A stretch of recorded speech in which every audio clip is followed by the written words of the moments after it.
اس حیوان انسان کا وجود زمین سے ہے، مٹی سے پیدا کی، مٹی سے، گارے سے، طین لازب سے، چپچکانے والے گارے سے، وہ جس میں کہ بدبو پیدا ہو جائے، یہ ساری باتیں کہی گئی ہیں۔ اور سائنس بھی کہتی ہے مٹی سے پیدا ہوئے، کیسے پیدا ہوئے اس میں اختلاف ہے، لیکن یہ کہ ہے مٹی ہماری اوریجن، قرآن بھی کہتا ہے اور سائنس بھی کہتی ہے۔ اور ہمارے وجود کو جب وہ تھک جائے، مزمحل ہو جائے، اس کی انرجی کم ہو جائے، تو اس کے لیے جو غذا ہے، جو تقویت ہے، وہ بھی ساری زمین سے آ رہی ہے۔ آپ نے پھل کھائے، آپ نے گندم کھائی، آپ نے چاول کہاں سے آ رہے؟ اچھا بکری کا گوشت کھایا تو بکری کا گوشت کس چیز سے بنا ہے؟ اس نے گھاس کھائی ہے، اس نے پتے کھائے ہیں، وہیں سے تو بنا ہے۔ الٹیمیٹ سورس آپ کے وجود حیوانی کے لیے جو آ رہی ہے وہ زمین ہے۔ وجود روحانی کو بھی تقویت کی ضرورت ہے، وہ بھی مزمحل ہوتی ہے، کمزور ہو جاتی ہے، خاص طور پر جبکہ وجود حیوانی کا اس پر غلبہ ہو جائے، تب تو یوں سمجھیے کہ وہ بالکل بے ہوش ہو کر موت کے قریب پہنچ جاتی ہے۔ اس کی تقویت، اس کی غذا وہیں سے آئی ہے جہاں سے روح آئی ہے، وہ کلام ربانی ہے، روح ربانی۔ نفخت فیہ من روحی من روحی من روحی، میں پھونک دوں اس میں اپنی روح میں سے۔ روح کا تعلق ذات باری تعالیٰ کے ساتھ ہے۔ اسی طرح کلام ربانی کہاں سے آیا ہے؟ اللہ تعالیٰ کے پاس سے۔ یہ اس کی تقویت کا ذریعہ ہے۔ اب عام حالات میں کیا ہوتا ہے؟ ہمارا یہ وجود حیوانی چھایا ہوا ہے ہمارے وجود کے اوپر، بیچاری روح جو ہے دبی رہتی ہے، پسی رہتی ہے۔ اگر خدا نے خواستہ ہم گناہ گار بھی ہیں، گناہ پر گناہ کا ارتکاب کر رہے ہیں، تو وہ روح جو ہے وہ قلب کے آئینے شیشے کے اندر ہے۔ فیہا مصباح المصباح فی زجاجہ الزجاجہ تو کانہا کوکب دری۔ قلب جو ہے شیشے کے مانند ہے جس کے اندر روح کا چراغ جل رہا ہے۔ اب اگر یہ اوپر جو شیشہ ہے اس پر دھواں آ گیا، لالٹین کی چمنی پر دھواں آ گیا، تو روشنی باہر تو نہیں آئے گی۔ اگر انسان گناہ کرتا ہے تو قلب پر رین، زنگ آ جاتا ہے، یا حضور نے فرمایا ایک داغ لگ جاتا ہے، اور گناہ کرتا ہے اور داغ لگتا ہے، اور گناہ کرتا ہے اور داغ، یہاں تک کہ بالآخر پورا قلب سیاہ ہو جاتا ہے۔ اب وہ روح اندر بند ہو گئی، وہ دفن ہو گئی۔ اس کے لیے اب ضروری ہے کہ اب ایک پروگرام ایسا دیا جائے جو ریورس ہو جائے۔ دن میں روزہ رکھواؤ تاکہ وہ جو اینیمل انسٹنکٹس ہے وہ دبے، تو جب یہ وزن جو ہے اس کے اوپر کم ہوگا تو کچھ سائی آف ریلیف سے ملے گا۔ جیسے بے ہوش آدمی پڑا ہے، اسے کوئی ہلکا سا ہوش آ رہا ہے، آپ نے پانی کے کچھ چھینٹے لیے، اس کے بعد آپ نے رات کو کھڑے ہو کر قرآن کے انوار کو اتارا، بارش برس رہی ہے روح انسانی کے اوپر، قلب روحانی، قلب انسانی کے اوپر، جس میں کہ وہ روح جو ہے وہ دفن، وہ زندہ ہوگی اثر نو، ہوش میں آئے گی۔ اور ہوش میں آئے گی تو دو کام ہوں گے، ایک تو اسے قرآن کی عظمت کا احساس ہوگا، یہ قرآن میری حیات تازہ کا ذریعہ بنا ہے، میں دب گئی تھی، میں پس گئی تھی، میں بے ہوش تھی، میں نیم مردہ تھی، اس قرآن کی بارش نے، یہ ترشح جو ہوا ہے مجھ پر، اس نے مجھے حیات تازہ عطا فرمائی۔ یہ جو قدر کا احساس ہوگا قرآن کا، لعلکم تشکرون، تاکہ تم قرآن کی عظمت سے واقف ہو۔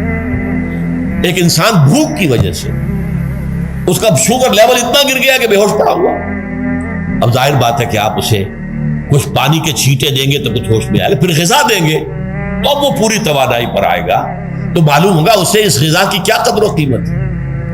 اگر آپ کو بھوک ہی نہیں لگتی تو غذا بے معنی ہے، پیاس ہی نہ لگے تو آپ کو کیا معلوم کہ اس پانی کے اندر کتنی بڑی عظمت ہے، یہ میرے لیے کتنا بڑا انعام و احسان ہے اللہ کا۔ وہ تو پیاس پر، جان پر بنی ہوئی ہو، اور پیاس اس وقت آپ کو ایک گھونٹ پانی کوئی دے دے تو آپ کو معلوم ہوگا دنیا و مافیا سے بڑھ کر ہے یہ ایک گھونٹ پانی جو مجھے ملا۔ اسی طرح جب روح دبی ہوئی تھی حیوانی وجود کے بوجھ تلے، جبکہ وہ نیم خابیدہ یا نیم بے ہوش یا بالکل بے ہوش تھی، وہ دن میں تو روزہ رکھ کر اس پر سے حیوانی وجود کا وزن کم کیا گیا، اسے ایک ریلیف ملی۔ رات کو قرآن مجید کے انوار و برکات اس میں جذب کیے گئے تو اس کو پوری توانائی حاصل ہوئی۔ اس پوری توانائی کا پہلا نتیجہ تشکر، قرآن کا شکر۔ الحمدللہ الذی انزل علی عبدہ عبدہ الکتاب ولم یجعل لہ عوجا، پھر وہ قلب کی گہرائیوں سے نکلے گا۔ سارا شکر اس اللہ کے لیے جس نے اپنے بندے پر صلی اللہ علیہ وسلم کتاب نازل کی اور اس میں کوئی کجی نہیں رکھی، کسی طرح کی ایش پیش نہیں۔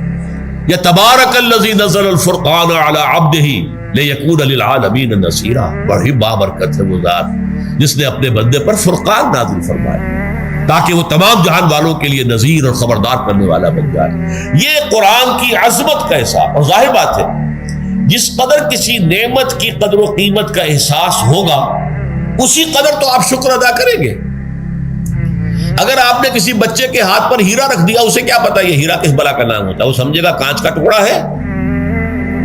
لیکن اگر کوئی واقعتاً کوئی جوہر شناس ہو، جوہری ہو، اس کو آپ ہیرا دیں گے تو اسے معلوم ہے کہ مجھے کیا چیز دی گئی ہے۔ اس کے اندر جو شکر پیدا ہوگا وہ اس بچے کے اندر تو نہیں پیدا ہو سکتا جسے معلوم ہی نہیں۔ تو قرآن مجید کی اصل عظمت سے انسان واقف کب ہوگا؟ جبکہ اس کے ذریعے سے اس کی روح کو ایک حیات تازہ مل جائے اور اس طرح وہ پروگرام ریورس ہو جائے جو عام طور پر چل رہا تھا، ساری توجہ اپنے جسم پر، اس کے تقاضوں پر۔ جسم میں تھوڑی سی پھنسی نکل آئی ہے، بھاگ رہے دوڑ رہے اس کے علاج کے لیے، کوئی اور مرض لاحق ہو گیا، بھاگ رہے دوڑ رہے اس کے علاج کے لیے، بڑی بڑی فیسیں بھی دے رہے، ساری جسم کی پرواہ ہے۔ روزانہ نہا رہے ہیں اور اچھے سے اچھا صابن لا کر نہا رہے ہیں، وہ جسم کی پرواہ ہے نا، اس کی دیکھ بھال ہے، روح کی طرف توجہ ہی نہیں۔ یہ ہے وہ بات جو کہی گئی ہے سورہ حشر میں اور جسے علامہ اقبال نے پھر اپنے فلسفہ خودی کی اساس اور سورس قرار دیا۔ وَلَا تَكُونُوا كَالَّذِينَ نَسُوا اللَّهَ فَأَنسَاهُمْ أَنفُسَهُمْ أُولَٰئِكَ هُمُ الْفَاسِقُونَ۔ دیکھو اے مسلمانوں، ان لوگوں کے مانند نہ ہو جانا جنہوں نے اللہ کو بھلا دیا تو اللہ نے انہیں اپنے آپ سے غافل کر دیا، اور یہی لوگ فاسق و فاجر ہیں۔ یہ سوال پیدا ہوتا ہے کہ انسان اپنے آپ سے کہاں غافل ہوتا ہے؟ جہاں اپنے وجود حیوانی سے غافل ہوتا؟ کیا بھوک لگتی ہے تو ادھر ادھر منہ نہیں مارتا؟ غذا کو حاصل کرنے کے لیے کوشش نہیں کرتا؟ پیاس لگتی ہے تو کیا پانی یا کوئی اور مشروب تلاش نہیں کرتا؟ کوئی بیماری لاحق ہوتی ہے تو کیا اس کے علاج کی طرف توجہ نہیں کرتا؟ اسے آرام کی حاجت ہوتی ہے تو آرام نہیں لیتا؟ اپنے اس وجود سے تو غافل نہیں۔ کون سے وجود سے غافل ہوا ہے؟ وہ روحانی وجود سے غافل ہے۔ بھول گیا کہ میرے اندر روحانی وجود بھی ہے اور اس کا تعلق ذات باری تعالیٰ کے ساتھ۔ اس نے سمجھا کہ میں بس حیوان ہوں، نرا حیوان ہوں، اپنے اس وجود کی اصل حقیقت ہی سے بے خبر، غافل۔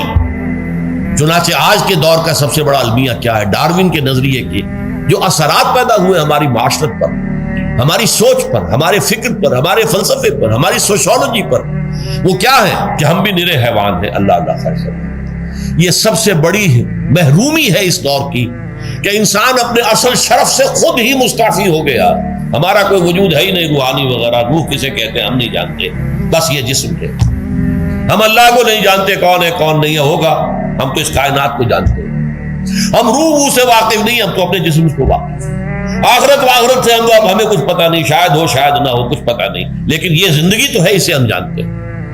یہ ہے آج کے انسان کا سب سے بڑا المیہ، اور یہ ہے ماس اسکیل کے اوپر ارتداد، ذہنی طور پر مرتد ہو چکے ہیں انسانوں کی عظیم اکثریت مرتد ہو چکی ہے۔ یہ ہے در حقیقت کہ روزہ جو ہے اس پروگرام کو آ کر ریورس کرتا ہے۔ دن میں کھانے پینے، جنسی تقاضے پر پابندی، وہ وجود حیوانی کا وزن کچھ کم، روح جو دبی ہوئی تھی یا سسک رہی تھی یا بے ہوش تھی یا نیند مردہ تھی، اسے کچھ ریلیف ملا۔ اب اس کے اوپر قرآن مجید کے تیرے ضمیر پہ جب تک نہ ہو نزول کتاب، گرہ کشاہ نہ رازی نہ صاحب کشاف، ہمارے دلوں کے اوپر بارش ہو رہی ہو انوار قرآنی کی۔ وہ ظاہر بات ہے کہ بغیر سمجھے تو نہیں ہوگی بارش، وہ تو آپ کچھ سمجھ رہے ہوں گے تو بارش ہوگی، ورنہ تو یہ ہے کہ ٹھیک ہے میں پہلے بھی عرض کر چکا ہوں، آپ کو ثواب تو ملے گا، لیکن یہ ہے کہ وہ اصل مقصد قرآن کی عظمت کا قلب کی گہرائیوں سے اعتراف جو ہے اور اس پر اللہ کا شکر تو ادا ہوگا، لعلکم تشکرون، جبکہ قرآن مجید جو ہے آپ کے قلب کے اوپر نازل، اس کا مفہوم نازل۔